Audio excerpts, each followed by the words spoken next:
ladies and gentlemen, we're back. We've been gone for 2 days. Well, I have. Tuck's done a lot of stuff on his side. Everybody knows that I have a autistic kid, and he hates storms. And the day before that, I wasn't feeling all that well. So, up and down stuff, up and down. But yeah, we're working hard behind the scenes. But anyway, once again, I'm here with Tuck. We're going to cover some stuff that's been going on in the news and a few of the things that is going on, from teen takeovers to earthquakes to viruses and whatever madness is going on in our world today, and talk about the general insight of things. Right now, I am trying to get set up stuff for Tuck in D.C. He's in and out of Georgetown and going through D.C. And there's been a lot of stuff going on up there. If anyone is a habitual user of X or Facebook, then you've seen probably the videos of the violence with the teenagers that are running through the streets and pretending to be in a video game, it appears. Well, that's not just going on there. That is going on in Norfolk, Chicago, all around the United States, and it is at a surface glance, you just think it's a bunch of teenagers doing the things they do, but this is a little more organized than that, and it's not organized on their part. It's the way the world and things are starting to shift and mold. And anyway, we're going to get into that. But Tuck, you're in D.C. now. Why don't you tell our viewers what has been going on up there, and especially for a lot of people that are not in our country, they should probably know that was it the 250th anniversary? Is it, or is it 240? 250. Yeah, 250. Yeah, 250. Yeah, I feel like a dummy, so But anyway, go ahead and throw it out there, and if anybody's having problems with volume and stuff, let me know. All right, so you are the one that brought up the whole teen takeover thing, and I've been going around. I've been talking to people within the homeless community, at least some that will talk to me. I'm looked at as an outsider because I look like a hiker, not a home bum. So I'm having a little bit of issue there. But from the homeless community, like I told you earlier today, they're saying that, they're just kids with a beef and they're using it as a way to rob people. But as you said, that's speculation. I've noticed that a lot of people are wearing masks around because we took the bus. Hold on. We took the bus from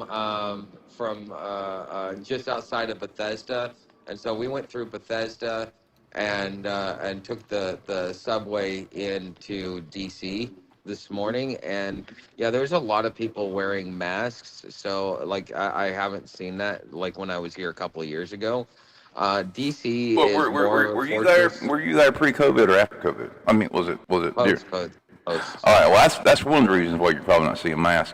People have, because the whole mask thing, people like to utilize the idea of the mask to hide their identity.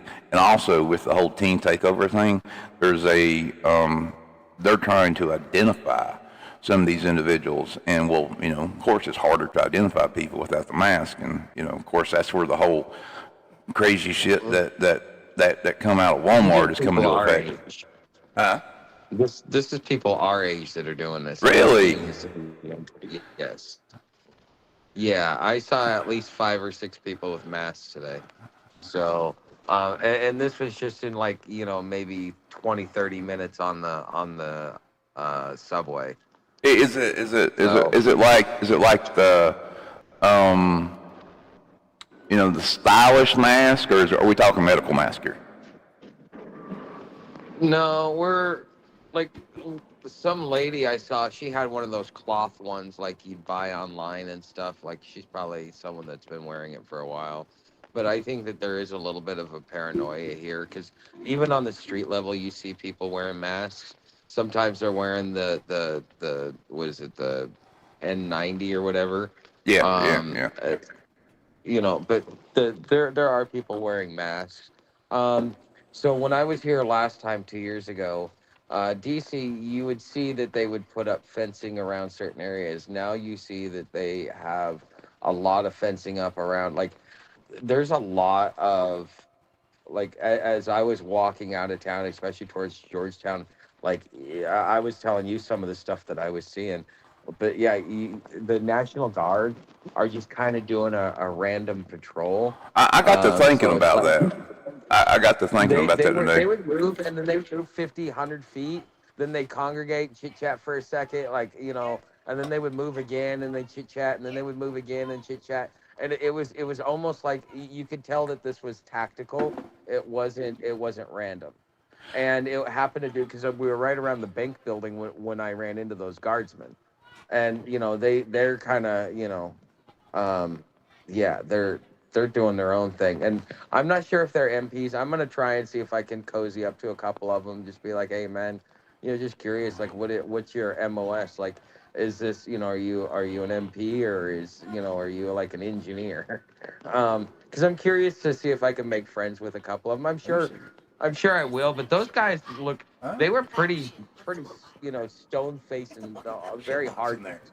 I don't know what it is if it's but they were not they weren't there to be social at all. They were like, get the fuck away from me type thing. I don't know if you heard it, but just their overall attitude. But yeah, DC is becoming more of a fortress than it was when I was here last time. Now the homeless situation is different. So because of the 250th anniversary, they spent the whole month of May clearing the homeless camps. But now you've got homeless camps that are being rescattered. So a lot of these night riders and tweakers and shit that I've been seeing on the CNO, those are most likely those that are scattering from the from the crackdown. So they're probably waiting for after the 250th, and then they'll probably be back to business as usual. Well, I But wonder it if seems they're. like people are able to. Go ahead. I mean, I wonder if it's not something to do with the ballroom and their because you said that one was at that bank thing over there, and there's across the street from the veterans office and everything else. My kid's in there having a fit. He's looking for something, but there's. I'm wondering if they're not reopening and building some of the old tunnels and connecting them to the new building complex. I mean, there's all kinds of tunnels under Washington. I mean, all kinds. There's old railroads. There's old tunnels. I mean, I can do basically a story that would go on for a month about the underground stuff in Washington. It is some of the most bizarre, unhinged stuff that you've ever heard, and especially if you've seen it. But From what I understand, the ballroom is supposed to become the defender of Washington. They're wanting to put like a 250 drone dock on top of it. well, it is, And but that's to expand the defend itself. But see, I mean, it's going down like 3 or 6 stories from. I heard like 2 different stories. I heard 2 different things. One said 3 stories, one said 6, and Trump said 6. And I mean, he was out there when he was working on it, and he basically said what they were doing. And he said, yeah, there's going to be a drone thing on top and everything else, but that is going to be like the basis control center for Washington and probably this whole Golden Dome complex thing. Like the center of it all, which is also bizarre to me because why would you want to build that? Why would you want to localize all that right there? I mean, it seems like you just put a big bullseye right on Washington. I mean, more so than all it was. That goes back to this has always been a corporate issue. They want to. You're jumping in and out there. Citrix. Sorry. Do you remember the whole story that happened with Citrix? I still didn't catch it, man. You need to put some aluminum foil in the antennas. Okay. Did you hear what happened with Citrix? No, maybe, probably, not sure. Okay. So I was in the IT world when this was happening. So essentially, they were building out. And this is why we were going all broad, or not broadband, but going what is it? What's the fiber? Okay, is because what they wanted to do is they wanted to have the IT office at the central office, and then to just use the internet to re-image a machine every time you logged in and logged out. Well, that took up so much bandwidth and it bogged things down and caused so much production loss that they had to go back. That they had to reopen up all the regional IT offices because Citrix was a big failure. The corporations have been trying to. Well, why would they have to open up the IT offices, though? I mean, IT offices are basically just, monitoring admin type things, right? I mean, that's just what they do.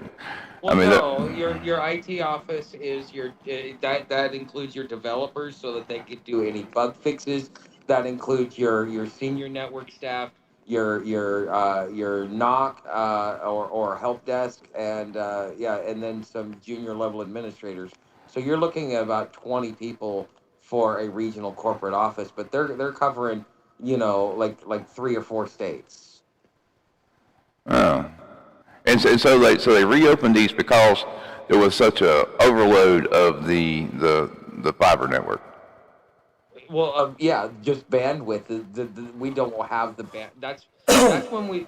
After that, we started moving to like the gigabit Ethernet ports because you needed terabit Ethernet ports in order to be able to process the amount of data without having a bottleneck.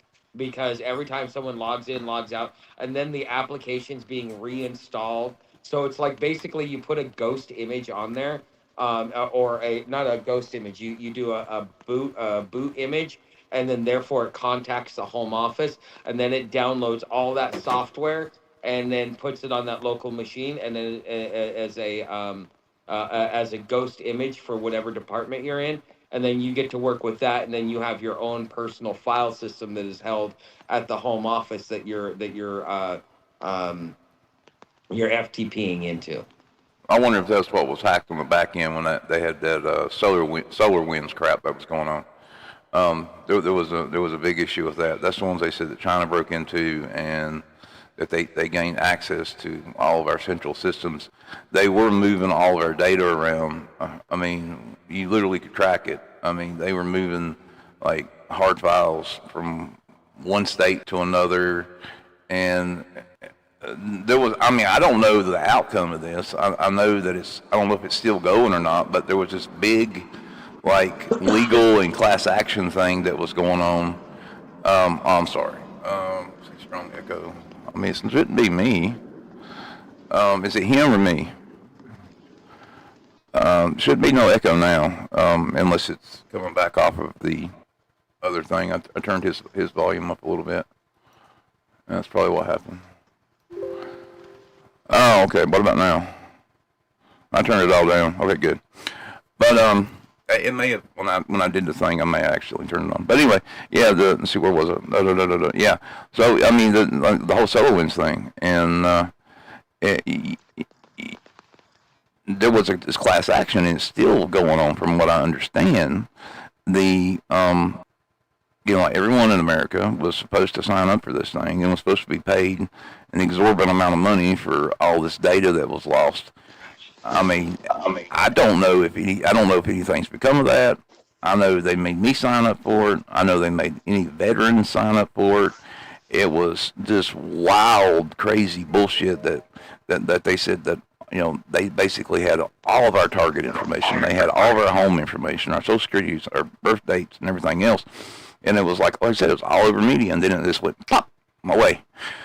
But I don't know. I mean, there's sneaky shit going on, and I don't know why they would need all that information, but they do have it. Because they need a profile on you. Oh, I know they do. They already have one on me. I'm one of the.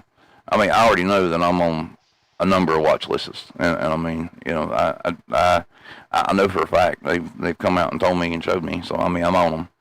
I mean, most people that within some media group or talks about anything like that, they are on some type of watch list. You get on a plane, they know you're on a plane. If you get on the train, they know you're on the train. if you walk 5 miles from home, they know you walk 5 miles from home. They just know. I just want to be able to sleep in peace. They can track me everywhere except for where I sleep. I don't care if they trap me where I sleep. I don't care if they watch me anymore. I mean, you literally right now. You know, I think I was talking about this the other day, but this is Xfinity. Xfinity's got the thing now where they turned it on, and you can access it, but it's still on there. They literally use Wi-Fi to digitize the surroundings and inside your house, so they know that you're walking through and forth. They knew I come in here to the streaming room. They knew that, you know, when somebody goes outside, you know, it's fucking. But that's more for smart homes, though. No, it ain't for smart homes. These are just regular homes that have Wi-Fi. If you have more than one Wi-Fi device, it creates a bridge, and that bridge, it looks and sees these new routers looks and sees and creates a three-dimensional digital map of basically down to the atom as they move around an object, and so they know what that object is. They know what them things are. If you got somebody that lives in a house, they know what that person looks like. They know what that person does. You know, it's some of the most unhinged stuff that comes from it. I mean, I turned it on, you know, several times here, you know, just out of curiosity, see how it works, study it, and everything else. And I mean, it's got an alarm feature. If you walk through my house, you open my door and you walk through my house, or if you're in my front yard, I know about it. And there's no, I mean, the cameras ain't got to be on or anything like that. Hey, would you make me some more coffee, please? Honey, you make me some more coffee? I'm sorry, I asked for more coffee. But yeah, so they literally can watch you. And if they can do that there, they can do that outside too. So, I mean, there's most Wi-Fi. I mean, there's routers and Wi-Fi in every U.S. city from what I know of. I mean, you know, and there's like free things and stuff like that. And these things can monitor you just as well, almost as good as cameras can. And it is crazy and bizarre and unhinged. But anyway, let's talk about team takeovers. And I'm sure. Hold on. I wanted to finish about the homeless issue real quick. Oh yeah, go ahead. I mean, well, we're going in there, so it's all together. Go ahead. Well, the thing is that the homelessness is becoming more of it's more out in the open than it was when I was here last time. Their point in time count just came out. They just published it this month. Homelessness for the single individual is up by 4.4%, and homelessness for the families is up like 15.4%. And they just cut $60 million worth of funding. I know there's a lot of people living in trucks and cars and U-Hauls. I have a lot of reports of people being in U-Hauls. Yeah, I've seen it where like some people see like a person that's in a wheelchair or something like that that's homeless. Rent my van for like 2 or 3 months at $20 a day. Well, I mean, what I mean is, I have like, the U-Haul rental is been down across America, and it increased as homelessness become an issue, and people are using U-Hauls to live in, and I mean, it's cheaper to live in a U-Haul than it is in a home. So, I mean, you know, just the way it is. That's sad. You know, it is. And I mean, that is going on. There's a lot of people that are doing that. They're utilizing U-Hauls.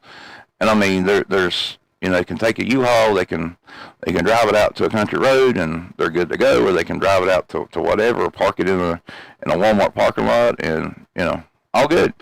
So yeah, that's a growing thing. I mean, we got video after video after video. Got people living in storage units. Got people living, you know, all over the place. And it is homelessness is a growing issue in every country and state.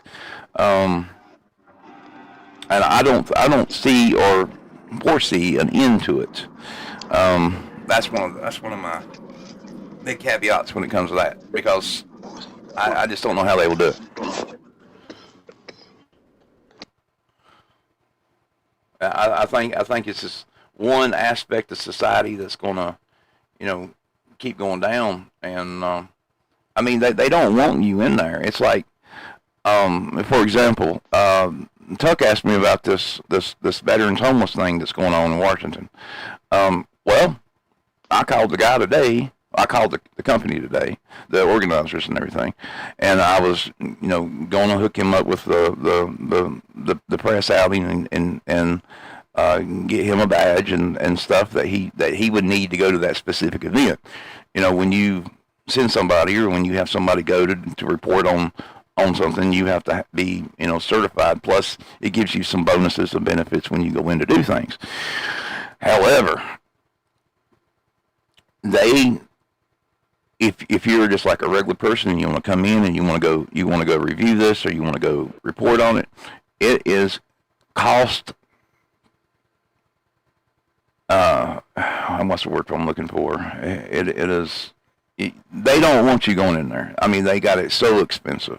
I mean, one day is like $700, $1,500 if you go do the whole kit and caboodle. Plus, you gotta get room and board from the hotel, and you got to go through all the other things they got. So, to send somebody there for 3 days to hear maybe 30 minutes about homelessness and another 12 hours about yoga and God knows what else, it would cost a media group somewhere in the neighborhood of $3,000 to $4,000. And they're not really addressing it. They don't have people from the homeless community there. They're claiming they do, but they don't. Oh, hold on. This could be just like the National Alliance to End Homelessness. They charge $10,000 for not-for-profits to come. Those not-for-profits are getting access to congressmen. They're getting access to policymakers. They're getting access to all of this stuff because they get kickbacks in all of this. It's kind of how the money laundering works. Oh, I know. But I mean, it seems like if you want to make it look good and see if you want to make it, you want to actual address it and take care of it and everything else. I mean, I got a list of like the people who are backing this and who are throwing the money. You have a who's who list of individuals that seem to be backing and behind all these places. And I mean, I don't want anybody to get any kind of confusion here. We're talking both Republicans and Democrats here. So, if you want to be mad at somebody, you can throw a dart and knock either one of them, because neither one of them are trying to help you. Neither one of them are trying to help you. It's the uniparty. Yeah, it's uniparty. I mean, it's they throw their hands up. They're mad at each other, and they're going to keep on going. And that is what it is. But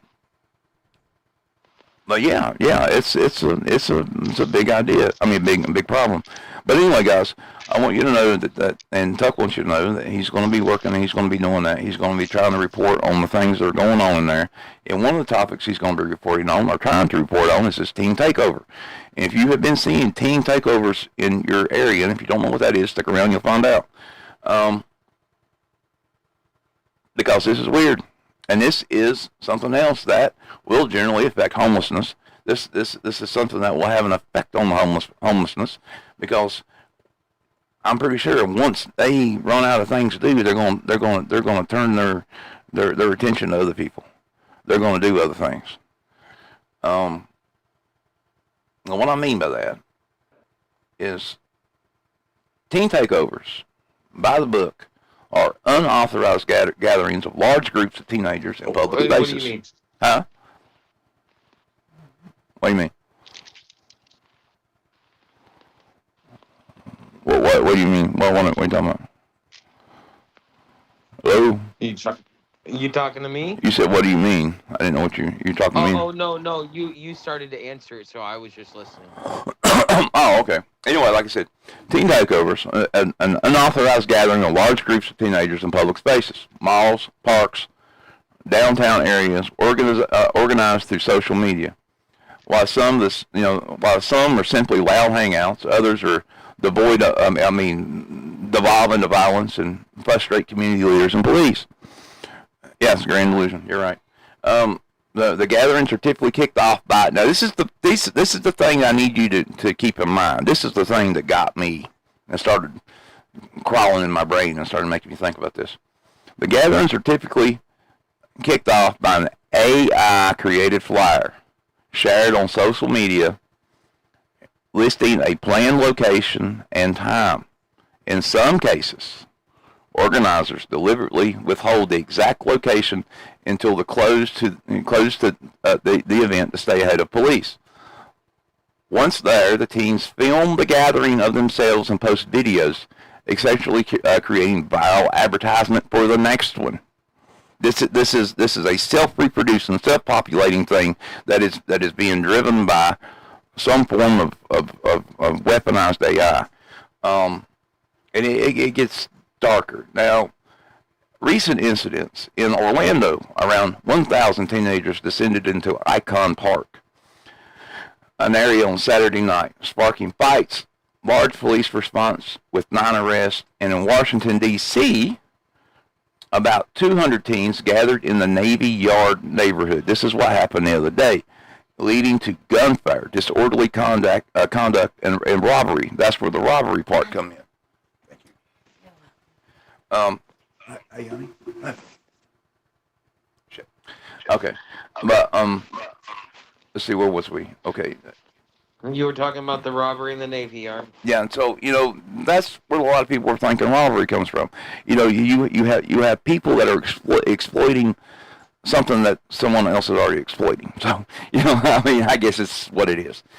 But in New York, hundreds of people, flooded the Bronx Mall, trashing stores and confronting employees.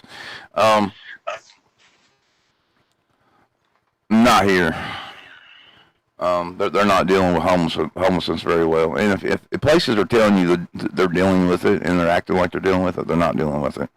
I mean, yeah. But anyway, can I interject? Well, I mean, now of course she's from a different place, so it might be a little different up there. However, I'm just saying is I don't the general overall topic of that. I don't want us to distract and go off of that. But no, homeless is not a taken care of issue. Any of this is not taken care of. I mean, no human, unless they absolutely want to, should not be living without some type of roof or shelter over their head. I mean, that is just the way it is. I mean, if anyone else thinks differently, then I don't know what to say about you. But the thing is, homelessness should not happen. There's enough places in this world to keep everybody. And if you want, just send them to my channel. That's my topic. And so therefore, if they want to know anything about homelessness, I've got 1,000 videos. They can learn anything from policy to what it's like to how to actually prepare for it. So that way, if you don't want to delve into it, just send them over there. Yeah, I mean, lawmakers will lie and argue and everything else, and they will keep going with it, but it is not dealt with. We're not going to deal with homelessness. These places are not going to go. They're not going to go anytime. If it sounds like it's not dealable, and it's going to be a product of society. In Tampa, Florida, police arrested 22 people aged 12 to 21 following a teen takeover at Curtis Hickson Park, with charges including narcotics and unlawful possession of a weapon. Now, on the other side of the story, some people say that these gatherings are getting a bad rap. Georgetown law professor Christian Hennens argued that teen takeovers are simply groups of teenagers doing what teenagers do, socializing and spending time outdoors. This is not the case. And that viral videos and negative media cover are distorting the reality of how many are actually turning violent. They're all turning violent. The one that happened in Norfolk, that people were out there with flamethrowers. Anyway. And what I found is, Okay, so like in your normal protests, like your COINTELPRO people, the ones that go out there and actually instigate the shit to get it to turn violent, just like with the protests that we had all over the country over the last few years, like the BLM stuff.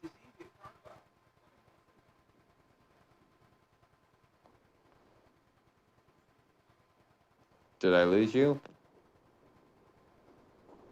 I had to grab something. Sorry, guys. But I mean, you know, these cases, violence is, I think, already implanted in their brains, their heads. They need to do something that is viral to throw it out there, and you know, it's growing that way. Anyway, like I said, it's I don't know.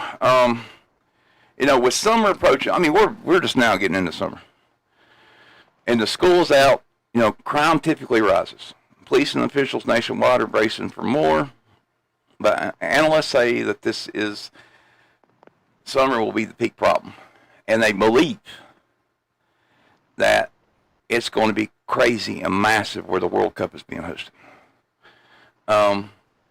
It is. We're going to see this. We're going to see this growing and growing and growing. I don't know if people's running out of content. I don't know if this is the rise of stupid people. I don't know what it is, but there is something definitely here. Now, I like to ask the who, what, were, and weird. All right. I mean, and this is what I went after. I started calling people. I started asking people. I started saying, what is going on? You know, who was behind this? Is there something more to this? Is this just a bunch of teenagers? And everybody I spoke with said no. So there's something greater and darker at play here. They don't know what it is. They're still looking into it. Yeah, you should be worried about the gang of scouts that your son's chilling with.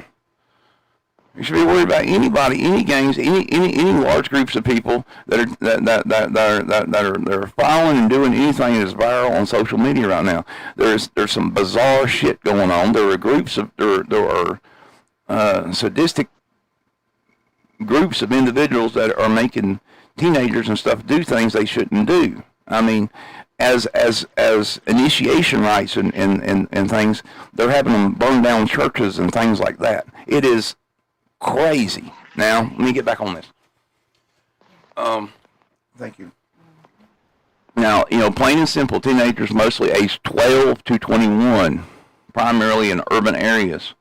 But this is not one specific demographic or gang, okay? These are largely unorganized groups drawn together by a social media post. You know, you have your kids, they're online, they're doing what they do.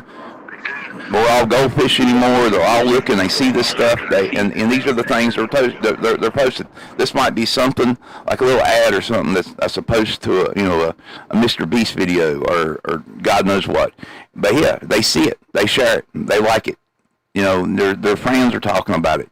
There's kids are the worst for, the fear of missing out, FOMO, everything else. We're all guilty of it, but they're severely impacted in it. And as a teenager, you feel like you need to belong, and so they go to these things. And then when they go to these things pop off. That being said, here's the thing: the organizers, and this is what's driving me mad when I think about this. They're anonymous. You have someone or something or some program out there that is creating an AI-generated flyer. It drops it in a group chat.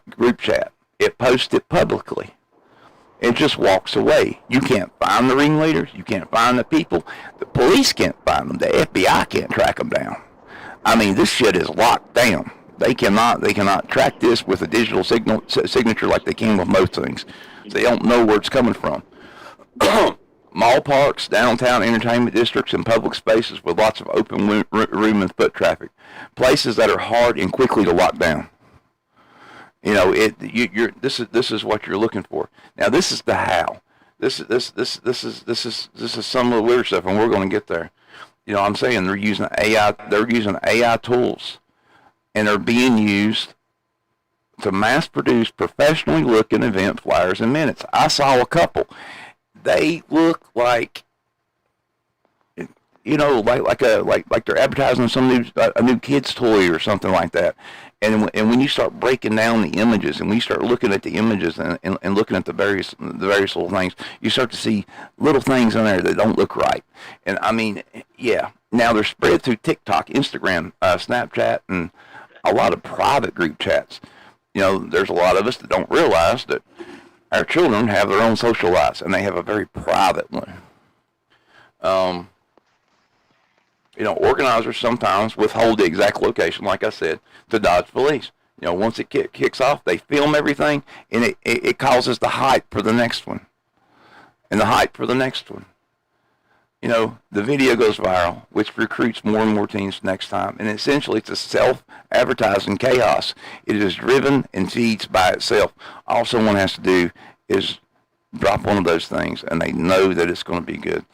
You have teenagers who think, okay, well, we can get up here and we can beat down a car, or we can do this, and we do everything else, and we're going to go viral.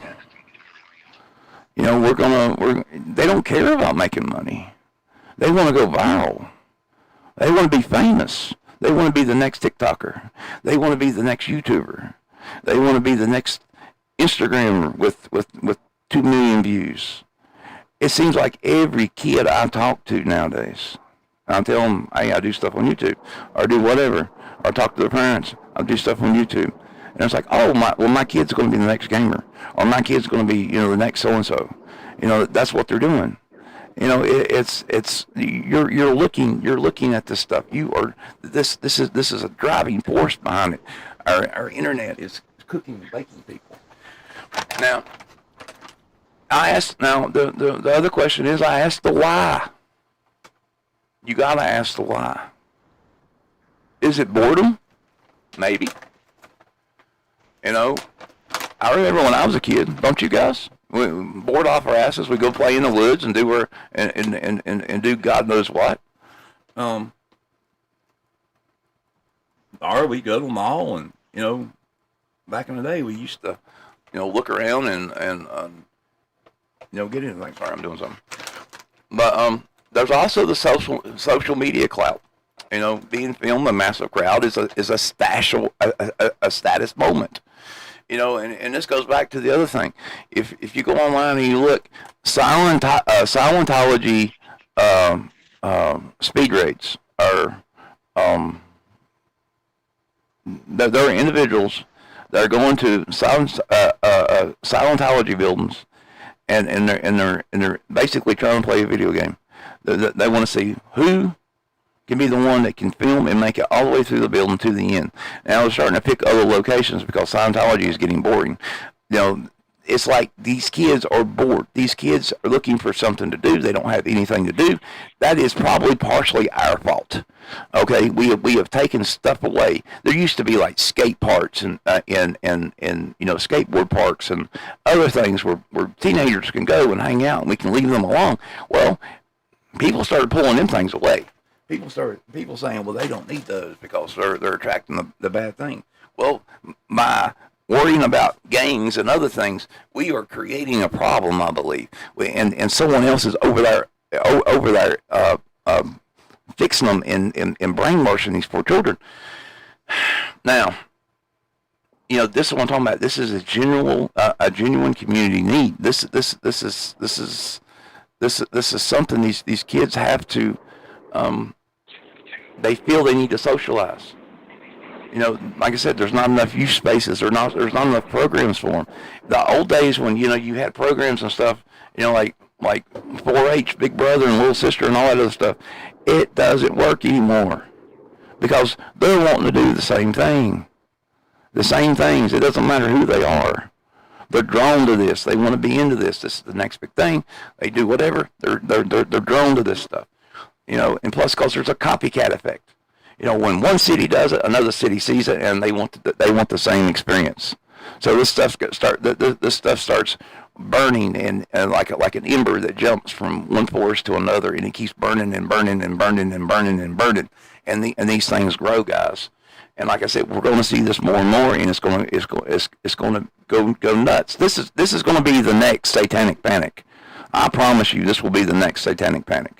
You're going to have people. You're going to have people like Ronald Reagan's wife up there, and she's going to be fussing and cussing about video games, and she's going to be fussing and cussing about internet and TikTok and God knows what. And then you're going to have everyone else that starts jumping on top of it and trying to lock down everything, making the problem worse because they don't understand how these things work.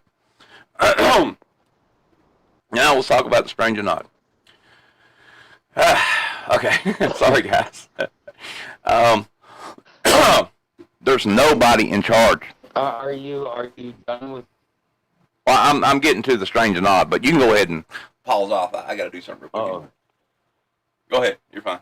yeah. Just I don't know. Let me catch my breath. I have a different take on it. Sure. I have a different take on it. I think that if you, 'cause my son, he's You're breaking up again. ready to graduate. You're in and out. You're like you're Mr. Roboto. Am I crawling out of hell yet? Well, that wasn't hell. It's like Is you was that being better? you was being reactivated from like a robot or android or some shit. I don't know. It wasn't hell. It was yeah. Take me to your leader. Yeah, that's exactly what it sounded like. And keep in mind that there's no significant conclusion on this. This is all speculation and grandeur. But anyway.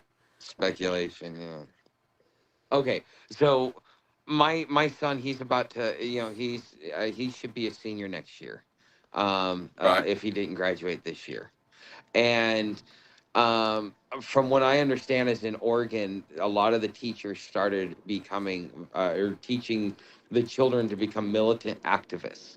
Now, if you go with George Soros and the Tides Foundation and the Secretary of State program, plus you bring in the Aspen Institute, okay? So the Aspen Institute writes all of our educational books. They are the big powerhouse.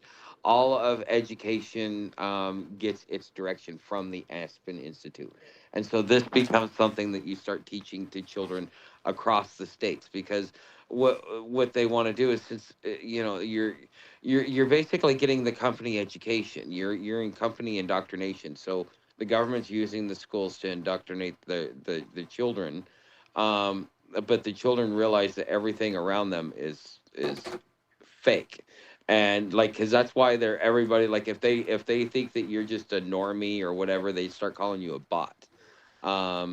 And so it just, I think that they have lost complete faith in the full system, that they just want to see it burn down. And well, kids are very destructive to begin with, and so they're just using their natural destructive nature because they see it as something that needs to go away because it's broken. Well, I It mean, doesn't benefit anybody. that's It's in like line. demise. That's in line with what we're talking about. But I mean, it still doesn't. It does. There's still some motivation behind it. There's still someone saying, okay, look, do this. There's some driving force. I mean, those are the things. Okay, if you're teaching kids to do something, if they're doing something, if they're behaving something, you're teaching them. Fine. Okay, they got it in their heads. They know this is coming, or they know that they will act. They will act at some point. But the thing is, if we figure out who's pulling the strings, when we figure out what's going on, then we can stop that. We can kind of get control of the situation, and that's what we need to do. We got to get control of the situation, or it's going to get out of hand, and I guarantee it will get out of hand. I mean, but the thing is, I don't think anyone's in charge. This is No. I mean, overall, I do not think anyone's in charge. I think these events have begun to organize themselves like a hive mind. You have an anonymous flyer, and then they distribute, and it leaks from town to town. And I think the AI is doing the recruiting. The flyers are polished and professional. They're not hand-drawn notebook paper. This is not your normal AI image generators. I mean, I don't know of an AI. I've tried to recreate this. Me and someone else was arguing like, okay, well, they can just go and just type this in and say this is what we want. Well, we tried to do this, and we try to go and we try to replicate these things. We know they're AI, but they're not no AI system that we have access to. Not a bunch of teenagers should have access to. Let's put it that way. Have you ever thought about uploading the image to I've done it, and asking it to give you a prompt? I have. I went and we tried Claude and Grok. We did searches, based on anytime you have an image created by AI, there's a tag inside it. I don't know if you know that or not. Yeah. Okay, so I mean, you know what system it is. Well, there's no tags in these, but we know they're AI generated. And that's what's messing with the FBI and the police, because they can't track down where the stuff's coming from. They can't track down who's doing this. They can't track down these, all of a sudden you have a random account come online and drop something, and then they're gone. So you don't know where they come from, don't know why they do it. No, I mean, it wouldn't make sense for another country to do this, because now how would they know? How would they know? These have to be somebody within the school, but there's a whole bunch of them.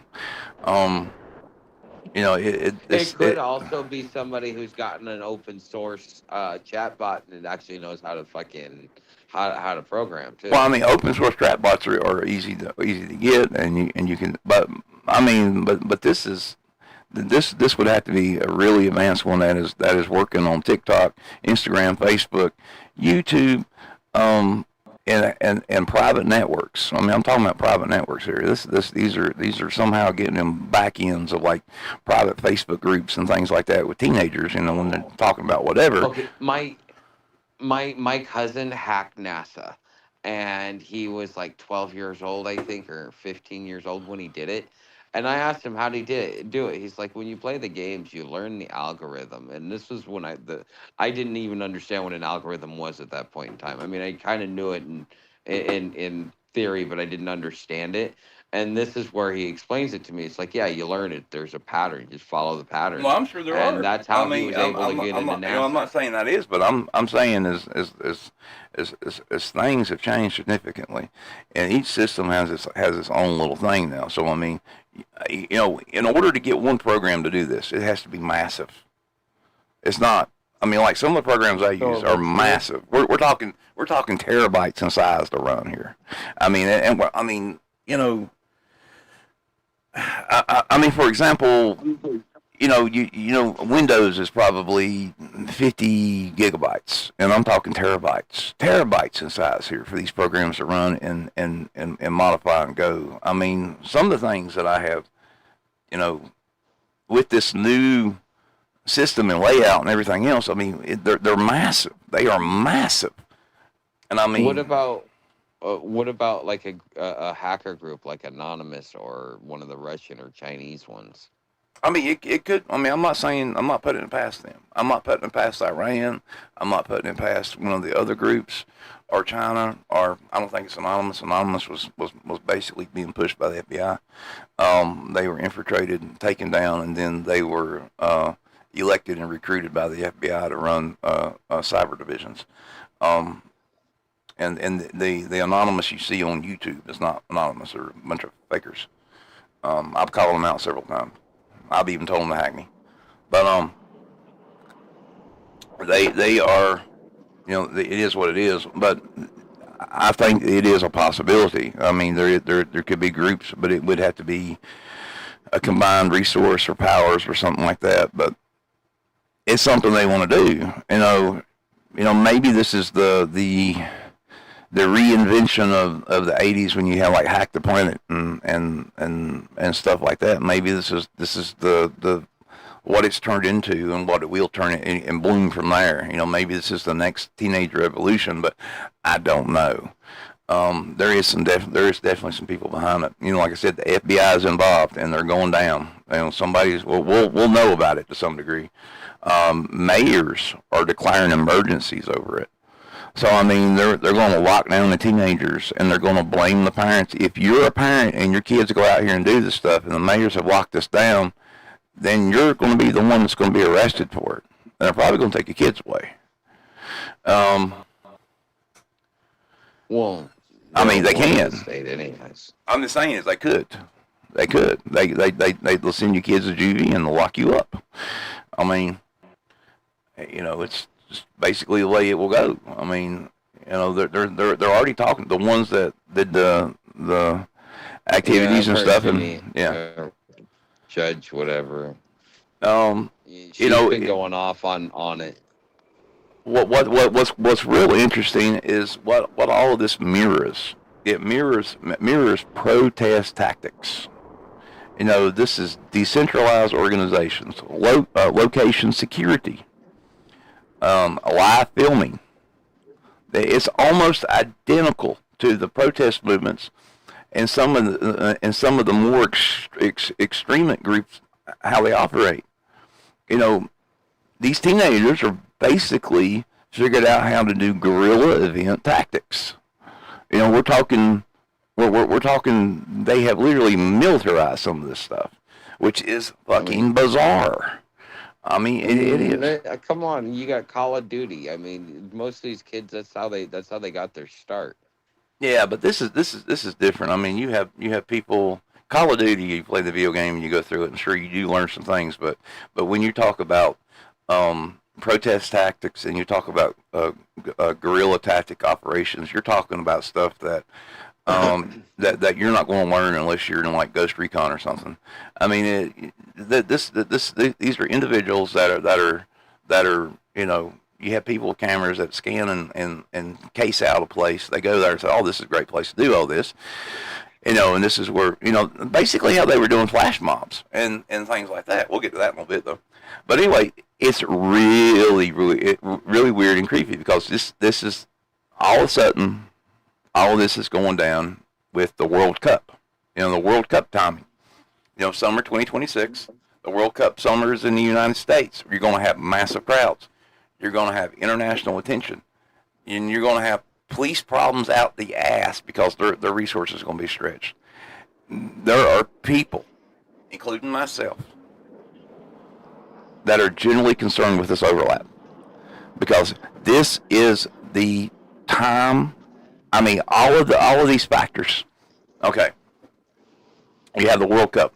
You have all of these people. I mean, for God's sake, we're having 8 million people fly in from fucking Congo where Ebola is spreading. This thought I'd throw that out there. Wait, say what? 8,000 people? 8 million. 8 million coming over with the what the fuck? From Congo, where Ebola is spreading right now. They're coming over for the World Cup. Oh, fuck me in the goat ass. Now, you know, like I'm saying, there's a lot of overlap here, and a lot of it feels wiggy. You know. Oh man. And you know, I'm gonna be right in the middle of that because I'm going to the World Cup finals in New Jersey. All right, now I've heard two different places. Hold on a second. MetLife Stadium is where the World Cup finals are gonna be held. That's the finals. Okay, wait. Okay, we got. Well, see, this is. I didn't think about this. Good God Almighty, it's going to be in Vancouver too. So everybody's going to be able to get a good dose of Ebola here. Okay. Oh yay! Are they going to do any type of looking into it, like any? They're supposed to, but you know, it's. I'll see you next time. Good night. But you're looking at Vancouver, Toronto, Monterey, Mexico City. I can't pronounce that place. Another place in Mexico. San Francisco, Philadelphia, Miami, Kansas City, Houston. Okay, I was right. They are in Texas. Boston, Seattle, Los Angeles, Atlanta, Dallas, and New York. My God, I mean, it's literally covered a map here. And if you have 8 million people.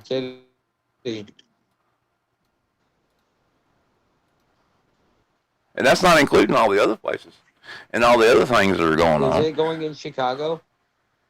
I don't see it in Chicago, no. Oh, that's good. What about St. Louis? No.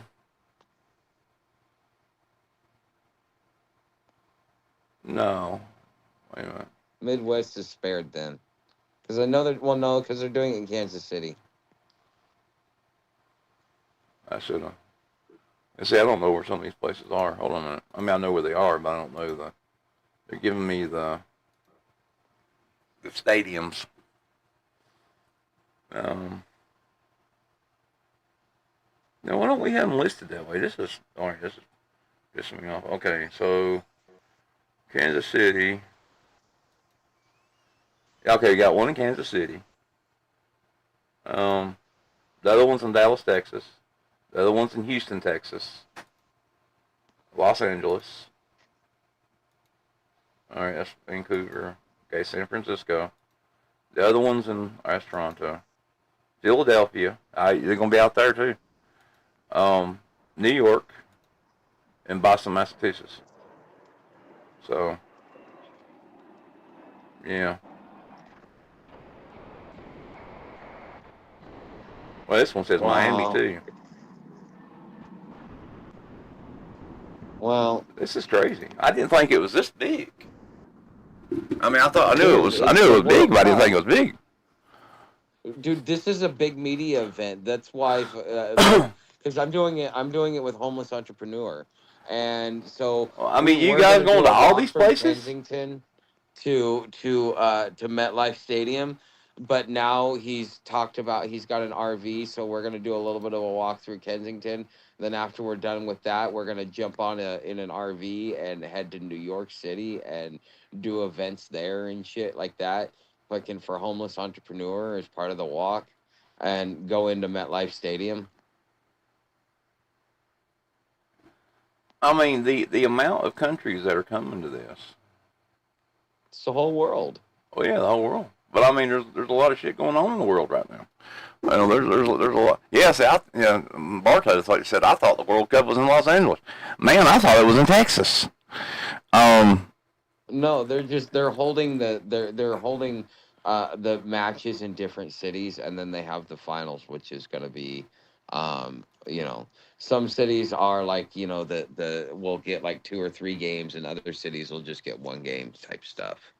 and just for the record, I'm gonna put it right here. I'm just wait a minute. I'm gonna put it here in a minute. Let's see, just for the record. And I guess I'm gonna joke around a lot when this is going on.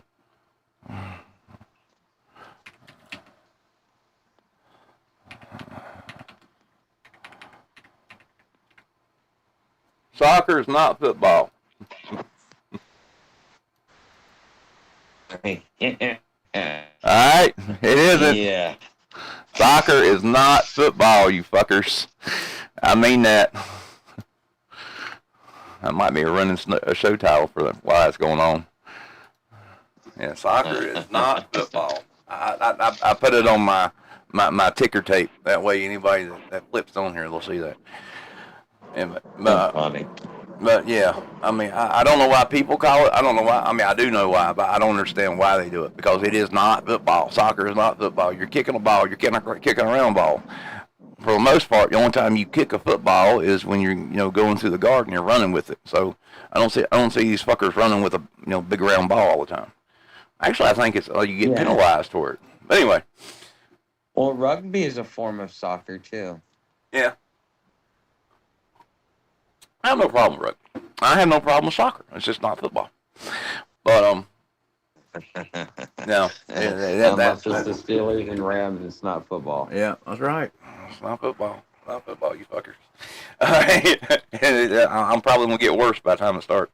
But the whole idea, team takeover. That's what I'm trying to get at you here. It is not. It's a lot older than you think it is. It's not a brand new term. Just the idea, the general topic exploded in 2026. Now, the bottom line, is it boredom? Maybe. But, connected with social media, AI tools, and the total vacuum of youth infrastructure, we are headed into the summer for a hot thing, and I think we might actually be looking at a public crisis that is being driven by our own doing here, and it may get real bad. This could also be last generation kids too. Well, yeah, we're getting there. I mean, that's what I'm saying is we can talk about that. Actually, I need to go grab a cigarette. We're on the hour. All right. Talk. Drop your segue and talk about Washington D.C. Tell them about your walkabout. I have been. I told you my walkabout. More. We just More way. There's no more. Yeah, more. I all I did was hang out at the library, get some content done, and do some work. See, okay, there's there's four types of homelessness, but you see 100% of the minority of the homeless community, the bottom 25, maybe 30%. Okay, most of us blend in, and we do our own thing, and you don't know we're homeless unless, we tell you, or you catch one of our signals that kind of, there's tells to tell if somebody's homeless or not. Even if they can, mask themselves, there's just certain tells, and it's usually in the eyes. But we blend in, we do our own thing. So yeah, I went around, I worked on my channel. So for those of you who don't know my channel, it's the Epoch of Friar Tuck. um Over there I talk about homelessness, everything from policy to education to survival. And I'm a nomad, so I'm all over the place. Like, I started in Kansas City in mid-February and walked across the state to St. Louis on the Katy Trail, and then we walked across Illinois on the Great Highway, the America's First Highway, which has some interesting history. Congress in 1806 was debating whether or not paying for infrastructure was in the Constitution, and now look at what we do. You know, so I mean, it's kind of interesting how our politics have changed over the years. But yeah, it's called the Cumberland Road. It went from Cumberland all the way to Vandalia. That's where it made it in like the 1840s. And then after that, it got turned into US Highway 40. But yeah, and then we did some of the AT. We're on the CNO. We're now in DC area. I mean, we're all over the place. So I'm a nomad, and that's kind of why, what I talk about over on my channel. And so if you wanna kind of keep up with that type of topic, come on over and check it out. If you're not interested, that's cool. I just, if you're interested in something like that, that's what I cover. And you might learn something, because you've been lied to about what homelessness really is. And I do a lot of content surrounding that. Oh, I thought he was back. I just So had an idea. What was this thing about the U-Haul? What was this thing about the RV? okay, so he one of the sponsors. So he's a international not for profit, but one of his sponsors is I forget what the name of it is, but they always do an RV for events, and so they're going to be feeding the homeless along the way. And so we get to, because I need Sam can't do 20 miles a day, so I told him, if I'm going to do this, that he needs to have like some sort of Is, transportation. is he is he talking about going around to every single one of them? What? Oh, The no, no, no, no, I mean, no. We're just if you were, I can probably the other day.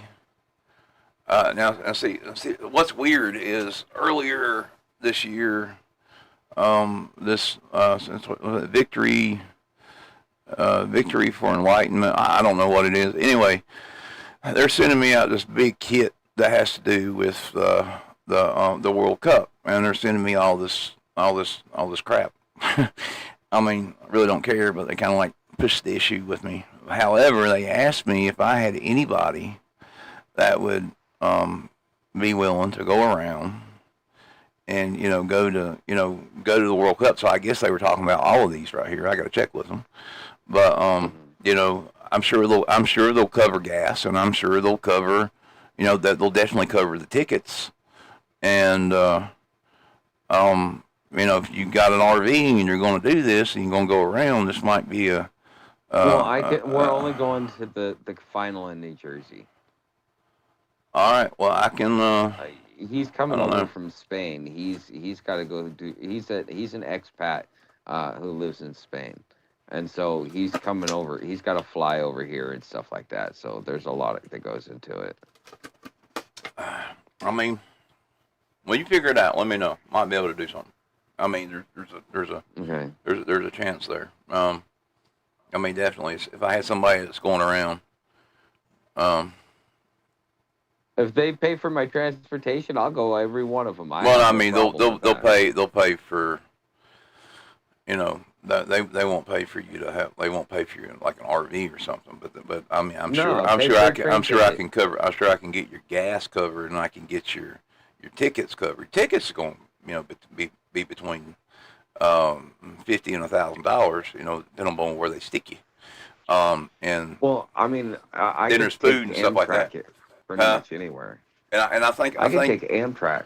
well, I mean, I think I have to,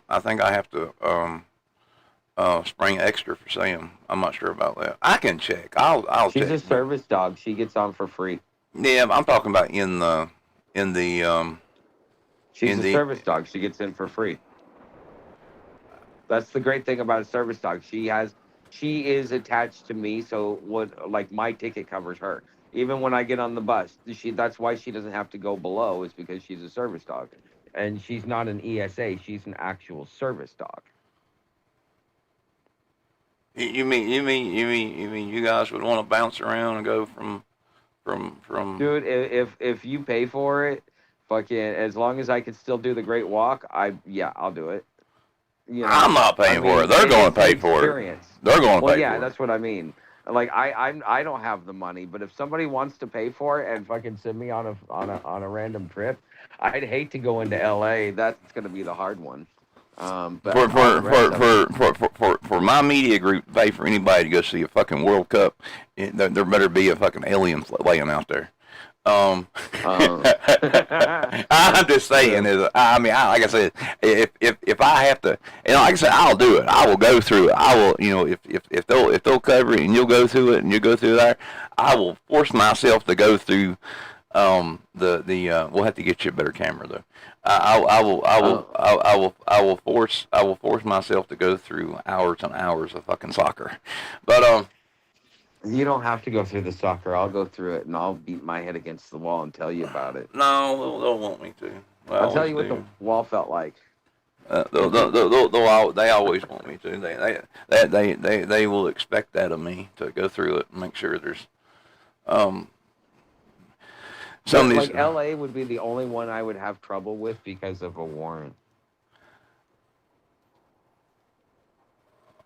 It's one of those don't come back warrants. Like it's non-extraditable, anything else like that. But if I ever step back in that city, yeah. You ought to call a lawyer and have them squashed.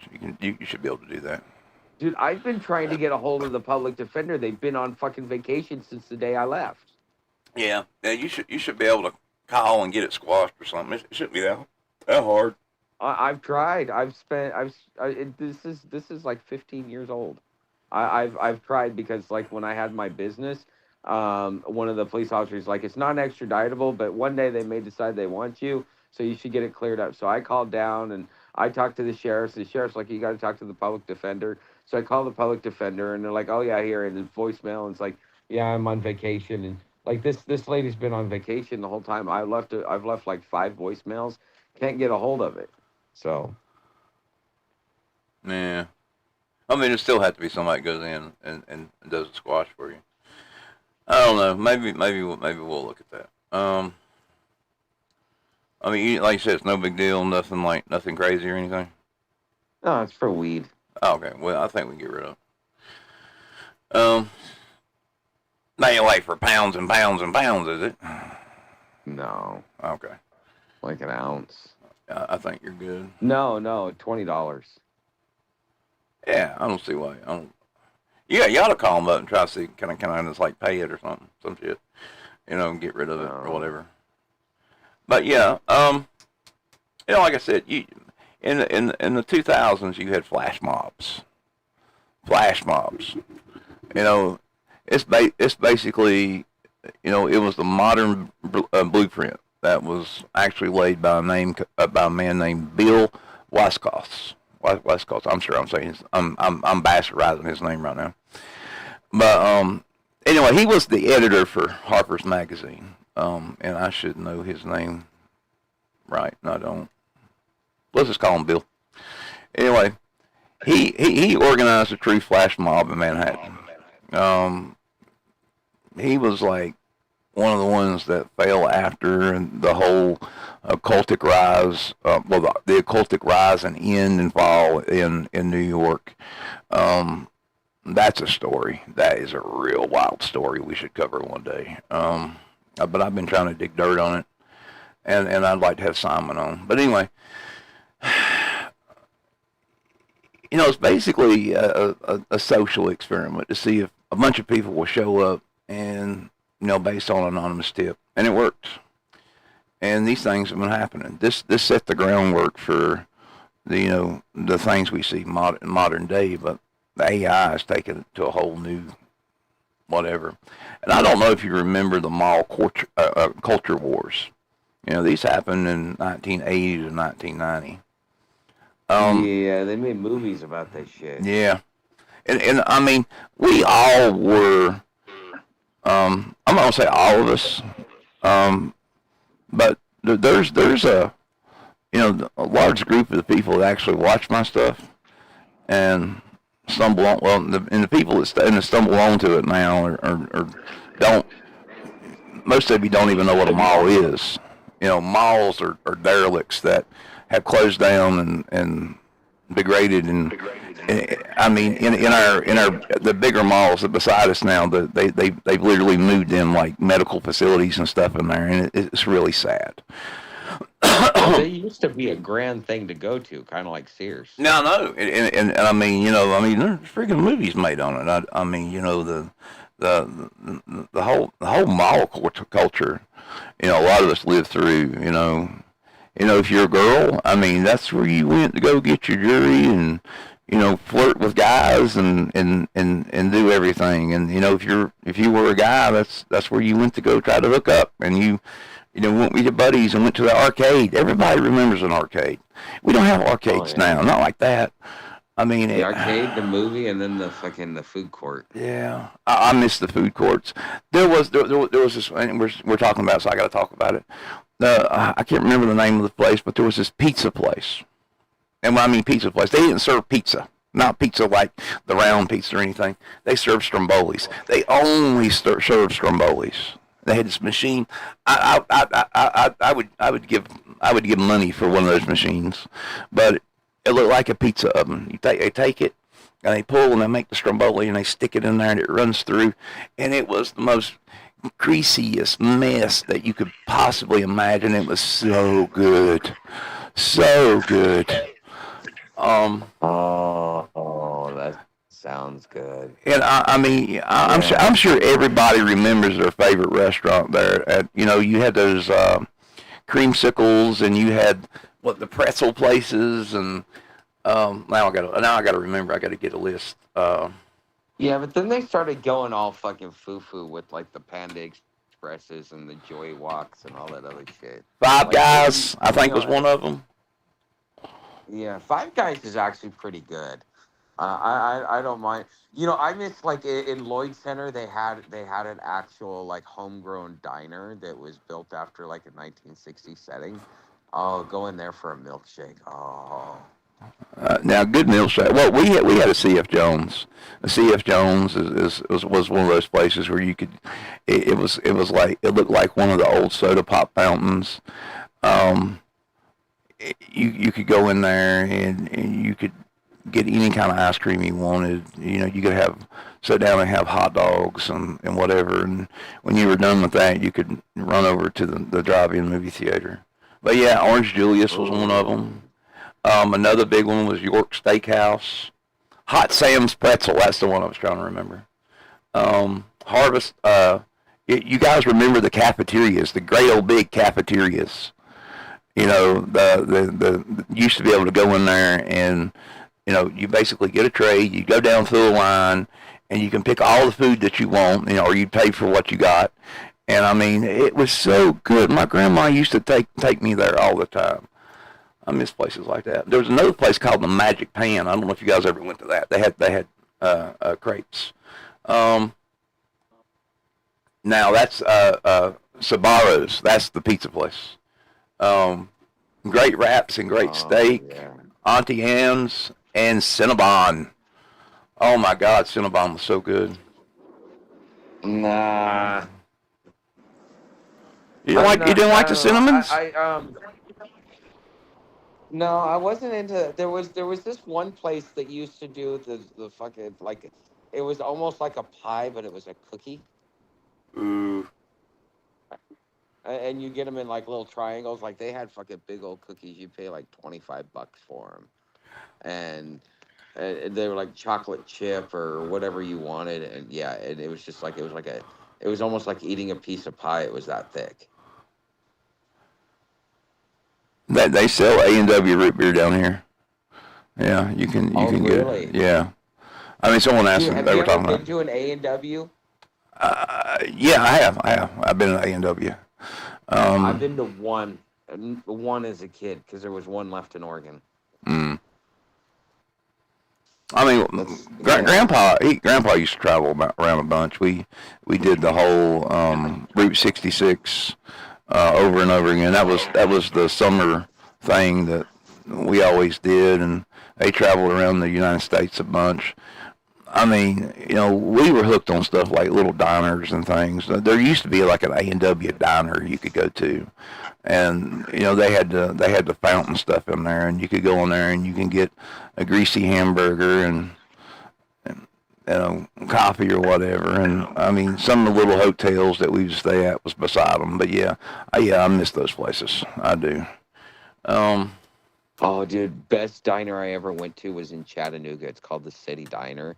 It's like right around the corner from a Starbucks, and oh my God, like, oh, they everything was made from scratch, Now, including the biscuits.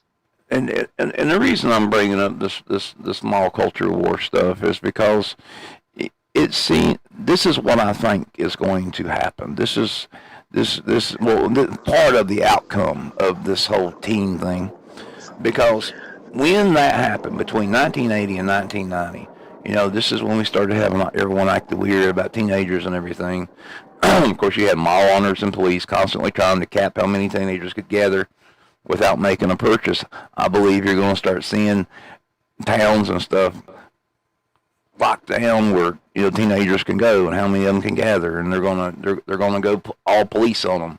There's going to be back then there was teen lottery laws that were passed, and I think we're going to see more of that, and it's just going to make the situation worse, guys. I mean, Well, they already make you put your yeah. bag on the side. When you And they're already starting. They're already doing curfews, and that was back then. Yeah, I don't know if you remember, but during the 80s and 90s, we had curfews out the ass. I was always in bed early. I never. Yeah, I was an early to bed, early to rise kid. But this the 80s and 90s is what has modified and changed basically the people we were. And in some cases you can argue, now I'm gonna argue here, you can argue that it's what pushed our generation and other generations into the realm of computers and things, because we had to stay home more. We had to, we actually, I mean, you started having a rise of computers and stuff like that, and we started playing more games at home, and we started becoming more homebodies, and well, we started getting used to electronics, and we started not wanting to go out more. I'll be right back. Hold on one second. I gotta get something. I'm hitting myself with my.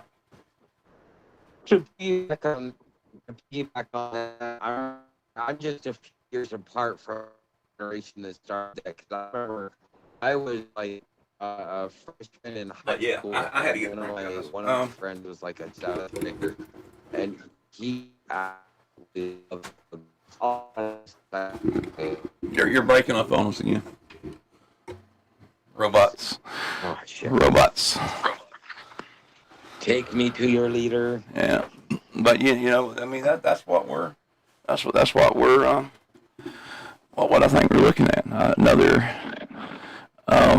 push toward not being able to touch grass, and the ones that are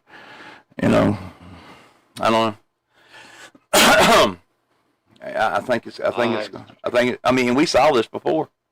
We saw this during the The Zoot Suit riots in 1943, same thing, same problems. It pushed our society to one view, just like the other Okay, ones. so what's the commonality? What, the kids are bored, they need an outlet, or they're trying to create a revolution, or are they rebelling? Well, I mean, in these cases, there was different reasons. They just wanted to get out there and be around other teenagers, and you had different factors where people, didn't want. I know you had like some parents that were all crazy, and they were afraid that the teenagers would get with other teenagers and they would do bad things, and by doing that, they pushed them into doing those things. Back then in the 80s and 90s, they didn't want kids playing Dungeons and Dragons, and they didn't want them, hanging out in large groups because they all thought they were going to do something bad. And Where did this stem from? what do you mean? This fear of the next generation. The fear of the next generation. Well, That's really what it sounds like. It's like the next generation is in their mode of, let's find ourselves, who we are, create our community, so that we can continue to progress. But yet there are those that benefit, or that like the status quo, that know that if the teenagers become rebellious, that they're going to change it and they'll no longer get the benefits they have. I think they're worried. I think they're definitely worried. I think the new generation is more worried about things than we were. I think they're worried about global politics now, thinking about it. They have people talking about it. We have our schools and culture and parents and media has peppered them with, you know, he said she, bullshit, and as this constantly have messed with the minds and the mentality of the youth, and it's creating those issues. And I think that is thank you. I think that is a driving factor to what is going on with all this. I think it is creating a situation where one that we cannot get out of, because we've been there before, but this time it's more weaponized. You don't have, people are going to rebel. Teenagers always rebel. They do that. And if they have a lot of power in situations, and they know they do. And then the adults will try to stamp them down. It's just like our government thinks that people will rise up and they will try to overthrow the government. Well, the parents think the teenagers will rise up and overthrow the parents. So, that's the mindset. That's the framework. And we're seeing this cycle back over and over again. But, I just think it's going to get worse. And I think something or something is driving it to get worse. What it is, I don't know. All the strange and consistent things is what I keep coming back to. One, every generation has a version of it. Okay, that's our number one thing. Went through there. I mean, this goes all the way back to Roman times. Every generation has their own version of it, guys. So we know this cycles through, and I guess if we look back, we can see ourselves doing this the same way they did. For some reason, there's something in us when we're teenagers, and as we're walking the line and going into adulthood, there's something that makes us want to do this, wants us to make us rebel against the system, makes us want to do something. I mean, it's in us for some reason, and it's been going on since times of Romans and before. Now, the technology changes, the behavior doesn't. First, you had word of mouth, then you had pamphlets. Chip hacker. Hold on a minute. Hold on. I'll be right back. Guys, I gotta go get something. I'll be right back. Okay. Okay. So I this makes me wonder, because Billy Meyer talks about or he gives a prediction. He says America will have back-to-back civil wars, out of the ashes of the first one will spark the second one. And the way he talks about it is that the society will come together and realize that the federal government is something that cannot be fixed. It is too corrupt. And um and so they will choose to dismantle the government just because it's just gone too far. I'm wondering if this is part of what that prediction was about. So for those of you that are kind of curious about odd things, this one might fit with you. I hope I don't sound like a robot.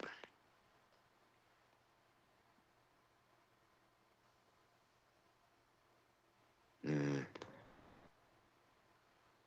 Do any of you have dogs? And if you do have dogs, um, do you ever travel with them, do like long distance walks with them?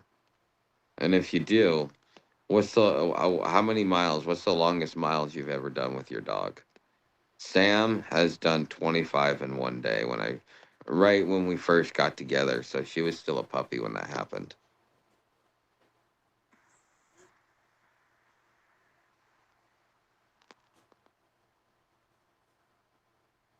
So,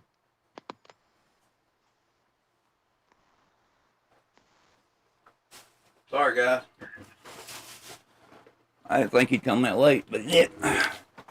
Anyway, everybody still there? no, we all went home. Okay.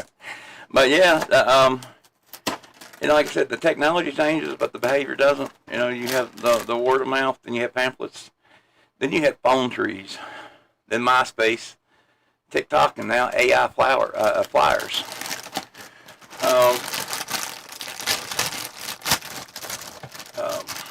Hey, something that I was saying while you were gone Sure. is Billy Meyer talks about a prediction that we will have back-to-back civil wars. Out of the ashes of the first one will spark the second one, and that basically the government will become so corrupt that the only way to fix it is just to completely do away with it. Everybody will be behind it at that point in time, and they'll march on Washington. And so, like this, I wonder if this is a big part of that. It would take a lot for them to do that, I think. Well, I don't know if there's enough atrocities done, and you Oh, find out you mean against the teenager? well, not even just against the teenagers. Just think of it this way: the government has done so many crazy and dumb stuff to us and lied to us, kind of like Gulf of Tonkin or any false flag war and all this other stuff that if we found out that the whole reason why we fought the Civil War to begin with was because of one thing, and then turned out it was the CIA that was orchestrating it the whole time, then we'd be like, fuck this shit, we're done. I doubt it. Honestly, doubt it. I mean, people. There's been chances and issues that have been brought up, and people have had a chance to do things like rise up against the government. But the people themselves will say they'll do it, or say they'll go and act like that. But in reality, no, I don't think so. It's going to take something big, really, really big, in a sense that it will have to be something that happens currently. The only way society will raise up against, and it won't be framed like that. If something does happen, it's going to be, there's going to be a big event somewhere, and some weird shit's going to happen. Now, I guess I'm going to bring this up because this has also been going on, and it is concerning, and especially with the World Cup coming up. There was a 12 people that responded to a home in New Mexico. 3 people are dead, and the rest are sick. They believe that there's this unknown substance that is spreading and killing people that were there. This was touch contact. It's not fentanyl. It's not some meth or any new drug. It is. I mean, it wasn't a drug that they know of. They don't know what it is. and it is spreading. So somebody is making stuff out there to use for some reason. There's no You other. know, Huh? I've kind of got a story that'll kind of back this up. My buddy that I was telling you about that he was working for Governor Abbott. Um, well, he was telling me that he was down on the border with the team, kind of scouting out the situation with the migrants. And one of his guys reached down and touched one of the bags, and he said the same thing. It wasn't fentanyl, it wasn't anything else like that. But like basically, he died within like I don't know a minute or two. It's just like as soon as he touched it. I mean, there's got to be new stuff out there, and they got to be working on it.